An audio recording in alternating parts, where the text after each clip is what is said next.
In Skirmish, you'll need to build a deck of command cards. This deck must have a minimum of 15 cards, and total points on the bottom left of each card in the deck cannot add up to more than 15, though you can include less than 15 points of cards in your deck. The dots next to the cost indicate how many copies of this card you can run in your deck.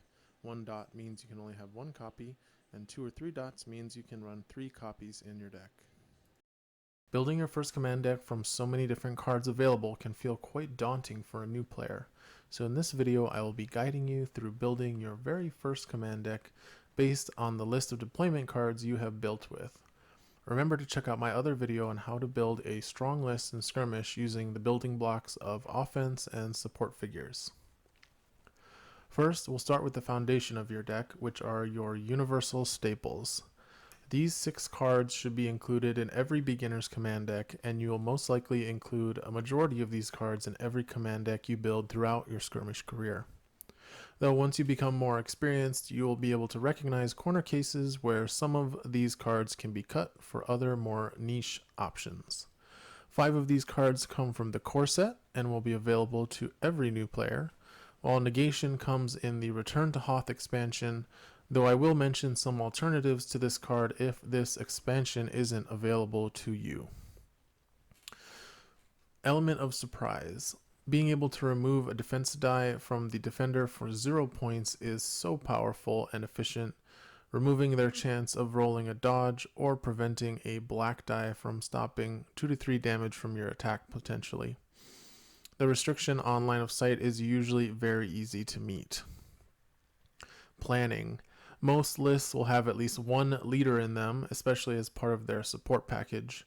Being able to turn 1 command card into 2 at the cost of 1 action from what is usually a cheap figure is very useful. Celebration. The vast majority of competitive lists have at least 1 unique figure in them. For a single 0-point card, 4 VPs is actually a lot, the equivalent to killing a figure like Greedo or Hera, or killing 2 officers, or controlling 2 objectives oftentimes. 4 points can absolutely swing the outcome of a game, especially when you're playing a tournament and games can end at the end of the round before either player gets to 40 points due to time being called. Urgency. Getting 2 extra movement points from a figure's move action can often mean the difference between that figure being able to attack that round, and often it will be an attack the opponent wasn't expecting. Just remember that you can't break those movement points up like you can with a normal move because they're coming from a special action. Take initiative.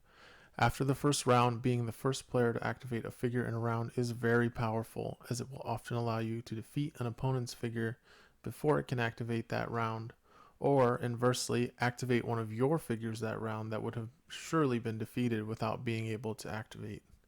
Stealing initiative also means that you are able to either chain together the first activation during this round with the last activation from the last round, or prevent your opponent from doing the same to you. So long as you have a cheap figure in your list to exhaust for the additional cost, Take Initiative is a powerful tempo card that every command deck should be including.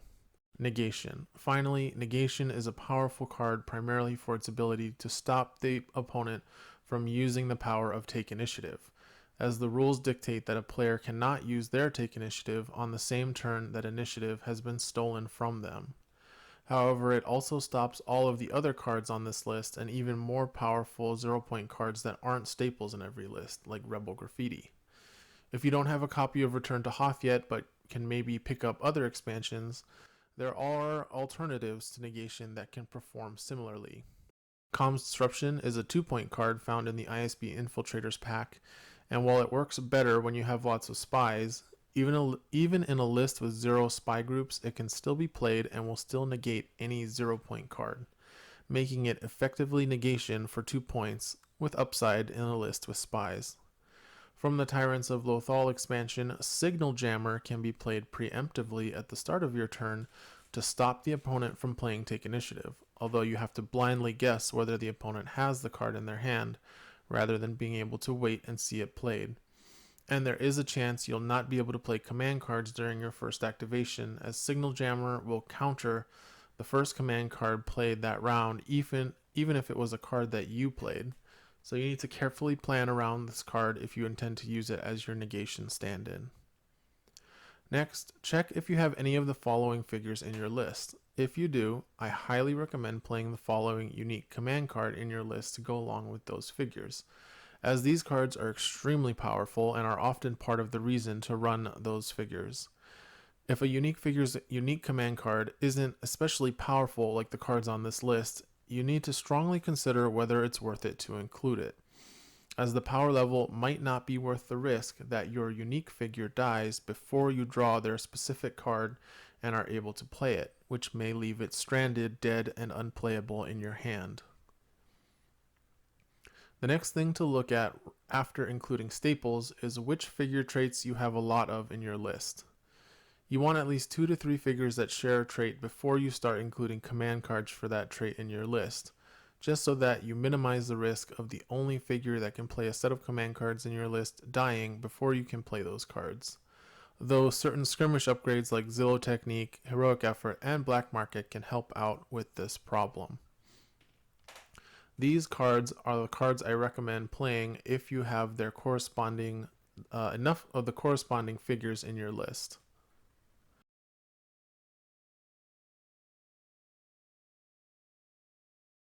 Now, take a look at the rest of the command cards you have available to you and fill in the remaining empty slots until you have 15 points and 15 cards. Try to include a good mix of movement, damage, and defensive cards. Some cards that let you manipulate activations are also worth taking a look at. Try to avoid cards with very low impact effects and effects that are very narrow and difficult to trigger, as these cards can get stuck dead in your hand if the right circumstances required to play them don't arise. The following cards are good to decent options that have good enough baseline effects to be worth including in any beginner's command deck. Each figure and campaign expansion comes with more command cards to choose from to add to your deck.